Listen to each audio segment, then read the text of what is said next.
Lecturer Asif عثمان vlogs میں خوش آمدید دوستو۔ امریکہ اور ایران جنگ کو آج 38 دن مکمل ہو چکے ہیں اور اب تک امریکہ اور ایران دو انتہاؤں پر الجھے ہوئے دکھائی دے رہے ہیں۔ ایک طرف امریکن صدر واشگاف الفاظ میں ایران کو دھمکیاں اور گالیاں دیتے ہوئے دکھائی دیتے ہیں۔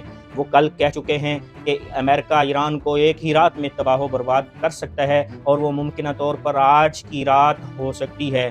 پہلے بھی امریکہ نے 13,000 ملٹری ٹارگٹس اور 155 ایرانین بحری جہاز تباہ کر دیے ہیں، لیکن اب اس سے بات سیول انفراسٹرکچر کی طرف بڑھ چکی ہے اور امریکن صدر یہ کہہ رہے ہیں کہ وہ ایران میں موجود تمام پاور پلانٹس اور تمام پل تباہ و برباد کر دیں گے۔ ایک اندازے کے مطابق ایران میں 400 بڑے بجلی گھر اور 150 کے قریب پل موجود ہیں۔ تو امریکن صدر کہہ یہ رہے ہیں کہ ہم ایک ہی رات میں ایران کے اندر 550 ٹارگٹس کو ہٹ کر سکتے ہیں۔ امریکن صدر کی ان دھمکیوں کے جواب میں ایران بھی اب تک ڈٹ کے کھڑا ہے۔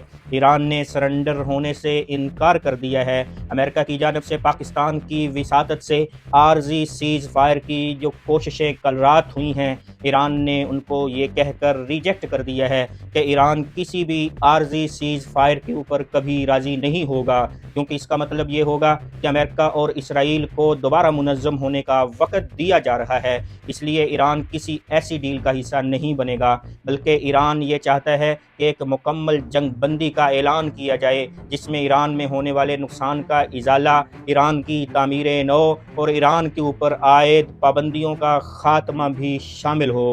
امریکہ اور ایران کے ان دو انتہاؤں کے درمیان پاکستان کا کردار انتہائی اہم ہو چکا ہے۔ جو رات کل گزری، پاکستان کی وساطت سے دونوں ملکوں کے درمیان جنگ بندی کی جو کوششیں ہیں وہ انتہائی پھرتی کے ساتھ جاری رہیں۔ امیر رضا مقدمی ایرانی سفیر جو پاکستان میں موجود ہیں، انہوں نے پاکستان کی ان تعمیری کوششوں کو سراہا، تو دوسری طرف امریکن صدر ٹرمپ اور جے ڈی وینس نے بھی پاکستانی کردار کی تعریف کی ہے۔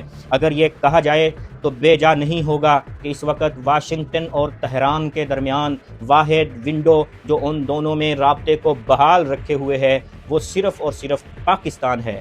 دوستو، آپ کو کیا لگتا ہے کہ آج شام 8 بجے کیا کوئی معاہدہ ہو سکتا ہے، یا ٹرمپ جیسے کہہ رہے ہیں وہ آج پاور پلانٹ ڈے منائیں گے، یا یہ کہ امریکن صدر کو ایک مرتبہ پھر صبح کی اٹھانی پڑے گی اور وہ اپنی ڈیڈ لائن میں توسیع کریں گے؟ اپنی رائے کمنٹ سیکشن میں ضرور دیں۔